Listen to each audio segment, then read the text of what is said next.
메리 크리스마스. 여러분, 성탄의 복된 소식이 여러분의 영혼을 새롭게 하고 우리의 심령을 복되게 하는 또 그 성탄의 소식이 우리에게 큰 위로와 또 용기와 생명이 되기를 간절히 바랍니다. 수많은 사람들이 천사들의 소식이 마리아와 또 양치는 목자들에게 전해진 것으로만 그렇게 생각하는데, 오늘 우리가 읽은 마태복음에 보시는 대로 오늘 천사가 요셉에게도 나타났습니다. 요셉 참 난처했을 것입니다. 이거 어떻게 하면 좋죠? 정말 괴로웠을 겁니다. 상당한 용기가 필요합니다. 우리 성탄절 연극할 때 보면 요셉이 그냥 옆에서 쭉 서 있어서 대사도 별로 없는 것 같죠. 그 마음은 얼마나 힘들었겠습니까? 고민이 이만저만 아닙니다. 파혼하는 게 좋을 것 같습니다. 약혼만 하고 아직 동거도 하기 전인데 마리아가 잉태를 했습니다. 요셉은 의로운 사람이라 이 모든 것을 드러내지 않고 가만히 끊고자 하여 지금 고민하는 중에 이 일을 생각할 때 주의 사자가 현몽하여 이르되, 다윗의 자손 요셉아, 너의 아내 마리아를 데려오기를 무서워하지 말라. 그렇습니다. 마리아를 데리고 오는 일, 이건 무서운 일입니다. 어려운 일입니다. 고통스러운 일입니다. 얼마나 큰 힘든 일이 앞으로 다가오게 될지, 이거 용기를 내기가 쉽지 않습니다. 그저 사람 좋다고 용기 낼 수 있는 게 아닙니다. 저 크리스마스 성극에 그저 가만히 서 있다고 해서 그 요셉의 마음이 편한 게 아닙니다. 여러분, 용기라는 것, 이건 사람만이 아니라 하나님도 용기 내는 게 어렵습니다. 여러분, 세상에 그 어떤 종교를 보세요. 신이 용기를 내는, 신에게 용기가 필요한 종교가 있는지, 용기를 내는 신이 어디 있습니까? 없습니다. 용기가 하나님의 속성인 건 이건 기독교밖에 없습니다. 임마누엘, 하나님의 큰 용기입니다.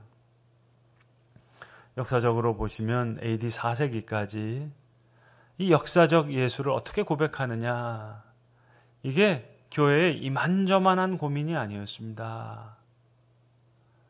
지역마다, 나라마다 고백하는 게 다 달라요. 이 역사적 예수를 하나님과의 관계에서 어떻게 고백하느냐, 보통 고민이 아닙니다. AD 313년에 콘스탄틴에 의해서, 밀라노 칙령에 의해서 기독교가 공인됩니다. 그리고 AD 380년에 데오도시우스 황제 때 이제 비로소 기독교가 국교로 지정됩니다. 자, 그렇다면 사도신경처럼 하나로 믿음이 고백돼야 되잖아요. 근데 이 역사적 예수에 대한 고백이, 이게 생각들이 다 다릅니다. 차이가 다 납니다. 그래서 AD 325년에 니케아라고 하는 곳에서, 니케아 공의회로 무려 1800명이 넘는 교회 대표들이 다 모여서 여러 차례 논의를 하고 토론을 합니다. 호모이우시아, 호모우시아. 라틴어로 한 글자 차이예요. 그러나 엄청난 차이입니다. 호모이우시아라는 말은 유사본질이라는 말이고, 호모우시아라는 말은 동일본질이라는 겁니다. 아리우스파는 역사적 예수는 하나님과 유사한 본질을 가지고 있는 존재다. 아타나시우스는 아니다. 역사적 예수가 바로 하나님과 동일한 본질을 갖고 계신다. 크게 부딪힙니다. 그래서 호모이우시아를 주장했던, 유사본질을 주장했던 아리우스파를 이단으로 정리하고 동일 본질을 이야기한 아타나시우스를 정식 교리로 받아들이는 것, 이게 AD 325년 니케아 신경입니다. 그리고 AD 380년에 기독교가 국교가 되고 나서 다시 그 이듬해인 381년에 콘스탄티노플 공의회로 모여서 이 니케아 신경을 재확인시킵니다. 그러니까 역사적인 예수에 대한 고백이 적어도 350년 가까이 수많은 논쟁 가운데 이제 이루어집니다. 역사적 예수는 하나님과 동일한 본질이시다. 호모우시아. 역사적인 예수는 100% 인간이고 100% 하나님이다. 성도 여러분, 예수님이 정말 하나님이시라면 이건 실로 엄청난 희망입니다. 우리가 사는 세상이 존재의 전부가 아니고 죽음 후에도 새로운 생명이 있고 삶이 있다는 얘기고 놀라운 사랑이 있다는 얘기고 악과 고난이 끝날 수 있다는 얘기고 끝없는 문제에도 희망이 있고 끝없는 실패에도 희망이 있다는 이야기입니다. 만약 하나님께서 거룩하시기만 한 분이라면 굳이 우리에게 내려오시지 않으셨을 겁니다. 그냥 특별위원회 조성해서 거기서 보고서 나와서 보고서 발표해라. 좀 스스로 분발해서 거룩해지고 착해져서 나랑 관계를 맺자. 그 정도 발표문으로도 가능했을 법한데 그렇게 하지 않으셨어요.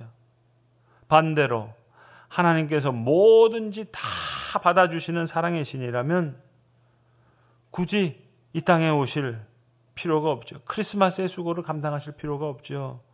그러나 무한히 거룩하신 분이시기에 우리의 죄를 묵과하실 수가 없어요. 그냥 넘어갈 수가 없어요. 반드시 처리해야 되겠어요. 그런데 우리 편에서 그분께 올라갈 수 없음을 아시고 이제 그분이 우리에게 내려오셨습니다. 특별위원회 연구시켜서 그 조건을 알려주신 것이 아니라 직접 오셔서 데려가신 거예요. 데려갈 수 있는 길을 여신 거예요. 엄청난 희망이죠. 그럼 플라톤이나 아리스토텔레스 뭐가 옳은가 고민하죠. 이상과 현실, 절대와 특수, 이런 범주, 이원론 자체를 허물어 버리신 겁니다. 이상이 현실이 됐어요. 눈에 보이지 않는 것이 눈에 보이게 됐어요. 절대가 특수가 됐어요. 임마누엘입니다. 우주를 가른 사건이에요. 역사를 뒤바꾼 사건이에요. 기존의 틀과 질서를 완전히 깨트린 궁극적인 사건이에요. 그런데 이사야 선지자는 어떻게 얘기하는가? 이사야서 53장 2절에 고운 모양도 없고 풍채도 없은즉 우리가 보기에 흠모할 만한 아름다운 것이 하나도 없도다. 흠모할 만한 것이 없대요. 다윗과 모세는 하나님의 영광을 얘기했어요. 하나님의 아름다움을 얘기했어요. 그런데 이사야 선지자는 흠모할 만한 아름다운 것이 없대요. 왜? 우리 중에 하나가 같이 되셨으니까. 죄인된 인간의 몸을 입고 오셨으니까 무슨 아름다운 것이 있겠어요? 그러니까 고운 모양도 없고 풍채가 없은즉 우리가 보기에 흠모할 만한 아름다운 것이 없도다. 흠모할 만한 것이 없다. 오늘 우리가 성찬 예식을 합니다. 오늘 이 현장 예배에 들어오신 분들은 다 예배 전에 떨기나무 앞에서 그래서 무릎을 꿇고 야곱의 환도뼈라고 하는 엎어진 의자를 보면서 오늘 이 성찬 키트를 우리 손에 받았습니다. 우리 손에 있는 이 떡과 잔, 먹다만 부스러기 같은 이 빵 조각, 투박하기 이를 데 없고 초라하기 짝이 없습니다. 이 부스러기 같은 빵 조각이 과연 우리의 영혼을 채울 수 있을까? 의심스럽지요. 미심쩍지요. 세상의 떡과 잔은 더 화려하고 풍성해 보이는데 우리의 매력과 끌림은 다 거기 있는데 너무 초라한 빵 조각이에요. 서운해질 수도 있고 우리 마음이 평온하지 못할 수도 있죠. 그러나 이 빵과 잔이 그분의 살과 피라면 보잘것없는 우리와 같은 몸을 상징하는 것이라면 이건 놀라운 위로죠. 여러분 혹 배신당하셨나요? 그런 경험이 있으신가요? 아니면 외롭고 빈궁한 적에 처하신 적이 있으셨나요? 아니면 정말 죽음에 직면하신 적이 있으셨는가요? 예수도 그런 적이 있으셨어요. 큰 위로죠. 우리를 홀로 두지 않게 하기 위해서. 목사님 몰라서 하시는 소리지. 제가 얼마나 하나님 앞에 이것저것 열심히 기도했는데요. 긴 시간 동안 기도했는데 하나님 제 기도 안 들어주셨습니다. 기도도 안 들어주셨는데, 간절히 기도한 그 기도도 안 들어주셨는데 무슨 하나님이 도움이 됩니까? 여러분, 예수님도 겟세마네 동산에서 내 아버지여 할만하시거든 이 잔을 내게서 지나가게 하옵소서. 예수님의 기도도 거절당하셨어요. 예수님의 기도도 응답되지 않았어요. 그러니 기도가 응답되지 않는 아픔, 기도가 거절되는 고통, 적어도 그분은 아시죠. 목사님, 전 하나님께 버림받은 것 같아요. 정말 저주받은 것 같아요. 예수님도 십자가상에서 나의 하나님 어찌하여 나를 버리셨나이까.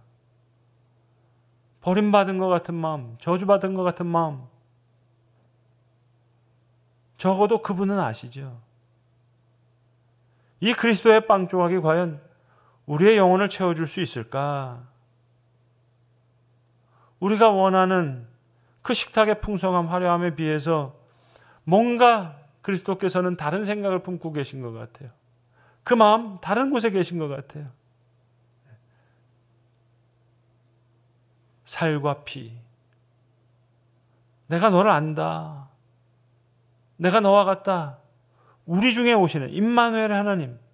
그러니까 우리가 지나온 모든 자리를 지나오신 분이 그분이시고, 지금 혹 여러분이 처한 어떤 어두움은 물론 그보다 더한 곳까지 통과하신 분.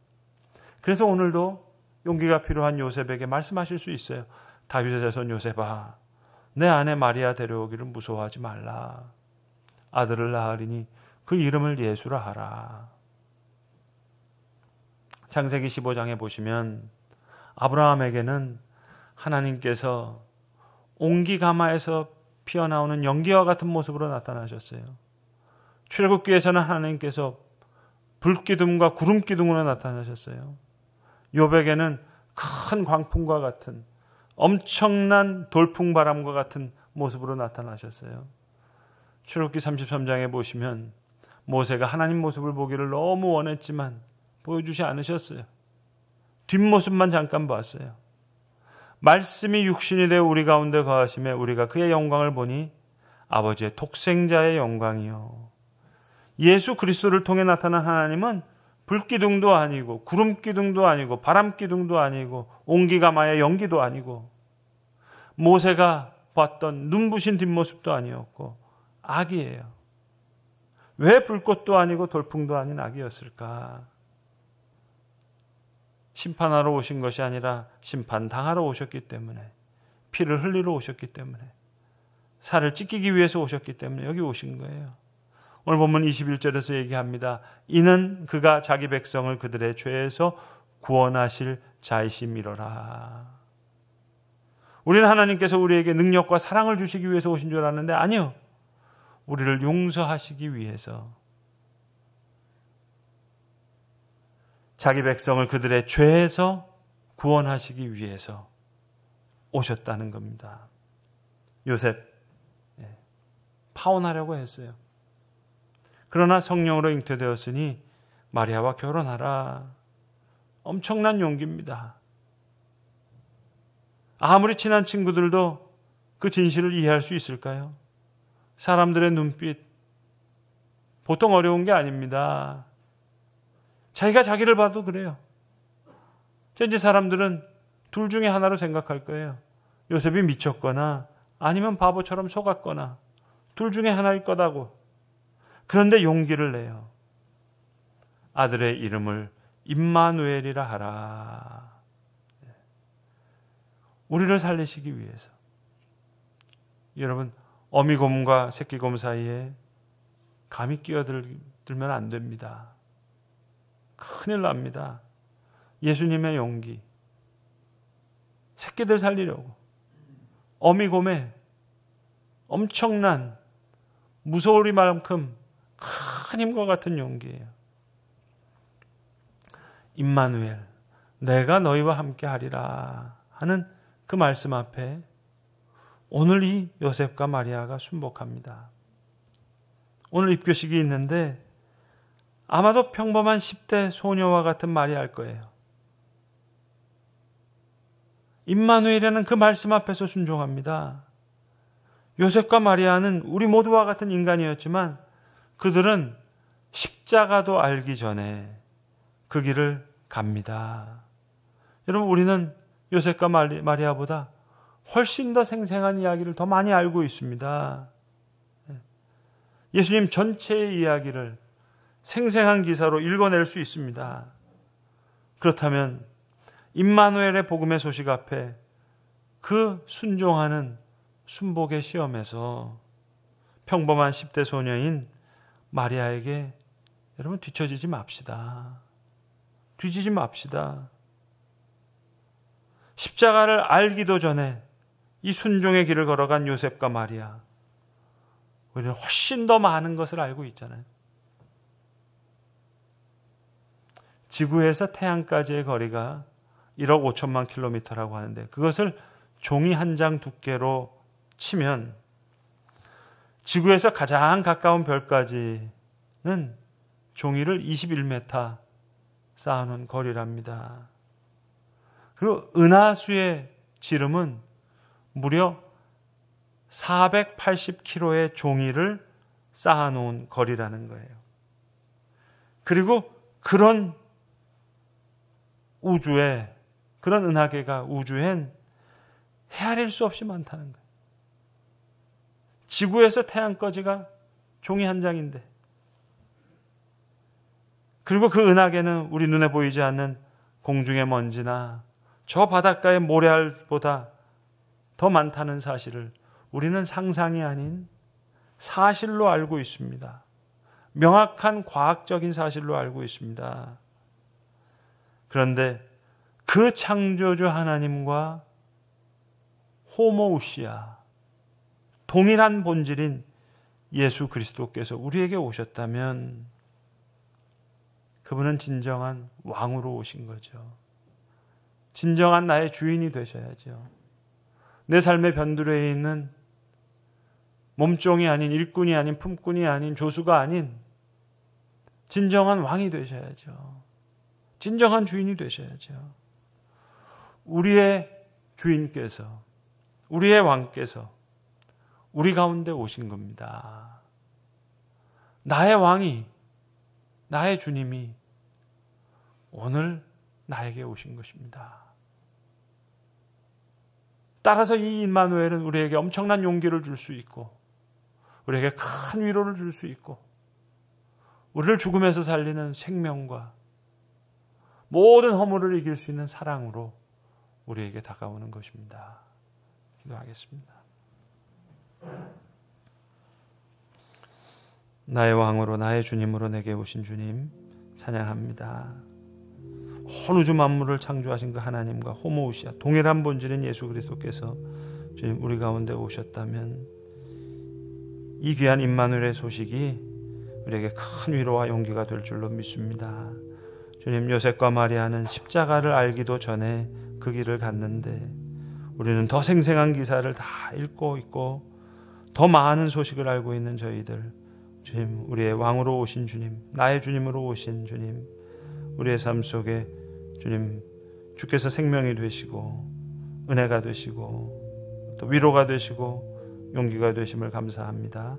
복된 소식이 우리의 영혼을 살리고 우리의 생을 살리고 또 우리의 모든 영혼과 심령을 깨우는 복된 소식 되게 하시옵소서. 주신 귀한 우리에게로 오신 주님의 은혜를 감사하오며 예수님의 이름으로 감사기도 드립니다.